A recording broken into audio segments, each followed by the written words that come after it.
Welcome back to Breakfast Television. Summer is officially just around the corner. Kath Smyth is here from the Calgary Horticultural Society with how you can spruce up your yard or even your small space with containers. Good morning to you, Kath. Good morning. What do we need to know about containers? First of all, what you've got, right? What kind of space? What kind of space you have. You want to know where the sun comes up, how hot your back deck or your front deck is. And think about that, because so many people do annual containers and after about the first, second week they fade right out. Okay. And that is the biggest issue.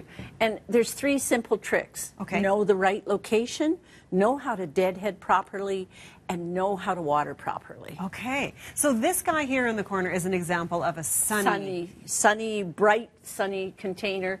It's got the wonderful dianthus, it's got some Rebecca flowers, it's got the geranium, and it's got great shape to it, and it's just a great container for hot, dry sun. Wonderful. And it does adhere to your principle, right? We already said it, Ted. Okay. Thriller. Yeah, the thriller. Filler, spiller. There you go. Thriller, spiller, filler. Got it. That's right. And then this container answers the shade question. And what I really, really like is that it's got this incredible bronzy, really beautiful coleus in it. It's using lobelia, and lobelia actually does better in the shade than the sun. Is that right? In the hot sun, it tends to peter out and die out really quickly. Oh. And then go over in the perennial department and get yourself some good spillers like Creeping Jenny. Yes. And they love the shade. Oh, well, there you go. So you've got more flowers in the sunny bouquets, right? That's right. Okay, but this one's fabulous. Like the color of these leaves. Well, the leaves alone would make you just go by and touch it. Fantastic. They're beautiful. They Absolutely really beautiful. are. They really are. Okay. So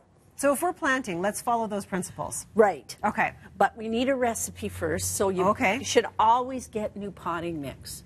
Okay. Don't just try to go, and get more soil. And one of the tricks I do is I use these fiber pots. Oh. The reason being is I can set them into my fancy pots, and I'm not always chasing around after them. Okay. And then the next trick is you want to put... Let's show the camera over here. So what's in there? You want to put a piece of landscape fabric in the bottom, because when you look at those holes, those are big holes. The soil's just going to come right out. Oh. So you put it in, and that way you're not running soil out onto your deck. Sure, and or onto staining your, it. and it stains it. Yes. So doing this stops the staining, and you stop losing soil. Terrific. So half the problem happens is when you get erosion in it. Okay. And then the next trick is to use a slow-release fertilizer. Okay.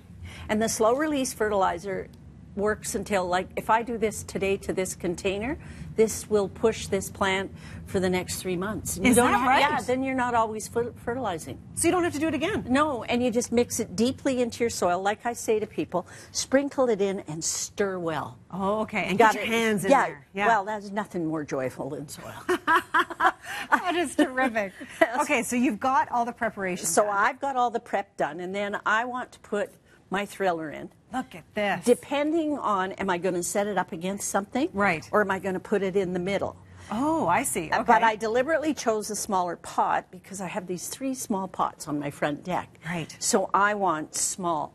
And purple being my favorite color, plus I love the smell of lavender. Yes, I can't get over the smell. Isn't that lovely? It's amazing. And then I'm going to use this lovely stripy Look at that. And petunia. they've got the purple and the purple. And that's my filler. And then I'm going to accent it with more silver, just like the lovely lavender. So then I've got my spiller. And this is called, this lovely vine is called a lotus vine. And it just crawls and creeps. And it loves, these plants love the hot sun. Wow. And if I really wanted to get adventuresome, I'd throw in a dianthus maybe. Oh, if you were just going wild. Yeah, if I were going just wild. But the trick with doing this is to make sure that you don't bury them too deeply. Okay.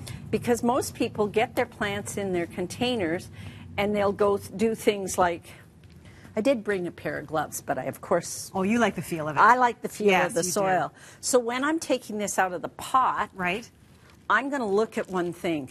I want it to reach to the bottom, so I'm going to tickle and loosen these roots so that they will travel down and in. Oh, I see. Yeah, so once I get it down and settled, then I plant around it. Oh, I see. Okay. Yes, and then What I will also do is, as I'm working with it, I keep tapping the pot. What does that do? That makes the soil make contact with the roots. Really important. Sometimes I see people plant a container and they water it, and then there's big pockets where the soil didn't settle.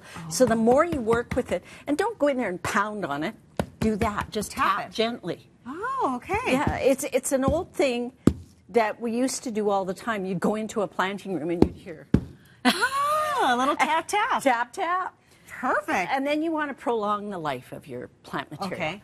And how do you do that? Well, the purpose of all flowers is to flower, to go to seed, and to finish. So what I like to do is, it's called deadheading. Right. So this petunia has finished flowering, and he's all set to go. So I'm just going to take him, and I'm going to, oops, I dropped him. That's okay. And I'm going to pinch him. But the trick is, don't just pull the flower out. Oh. You need that whole little calyx, because the seed head forms in here. So when it flowers, it goes to seed, and then it's done. But if you want to have it keep going, you just keep doing that. And if they're not particularly lovely, you just pinch them off anyway. Oh, there you go. And then the other part of it is, just like this lavender, it has a nice heavy stalk. Pinching it won't work. And these little daisies, these marguerites, have the same thing. So I own... You can just clip them off. I love these little sharp snippers. My only thing is, don't fasten them and put them in the back pocket of your jeans. Oh, okay. Because it hurts. Oh, okay. When you sit down. Well, there you go. Kath, so many great tips, just like that. It's off. Yeah. Thank you so much again Thank for the you. wonderful information. All as right. always.